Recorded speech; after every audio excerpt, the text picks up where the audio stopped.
Hello, welcome to the FemEng Lab. These are a series of videos where I'll try to teach you some of the things that I wish I knew before my first electronics lab. So today we're going to learn how to use the multimeter.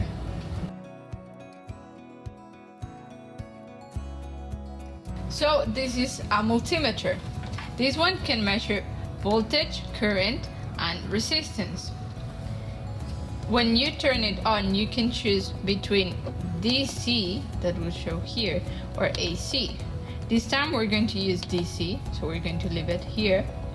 You have to remember to plug in voltage if you're measuring voltage. This time we're measuring voltage, so we put it here. Remember to plug in the ground, that will be used for if you're using current, voltage, or resistance. And you can put it in automatic, so the scale will be set up automatically. For this part, we're going to use the circuit that we built in the first video on how to use a breadboard. If you haven't seen it, you can go back and watch it.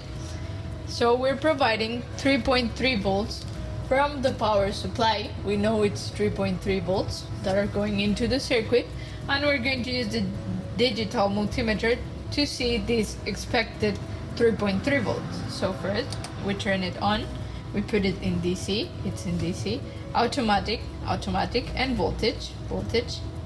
We use this one, the black one, the COM one, connected to the ground provided to the circuit. You cannot use these tips in here because they don't fit, so we have to output with a cable or a jumper. So this one will be connected to here, and this one will be connected to the 3.3 volts, the voltage difference that we expect to see here. And if we put that here, as we can see, we see the 3.3 volts expected.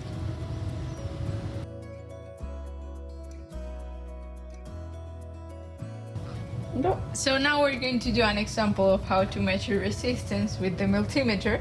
We're going to use the resistor that I used in the previous circuit. I know it's 220 ohms. So let's see, we have to power it up. We have to change it to ohms. It automatically will set up the scale. So if you just put this one's here in one side and the other one, you will see it's looking for the right point, and it changed to 220 ohms. As you can see in the scale, it's now ohms, not kilo ohms, so it works.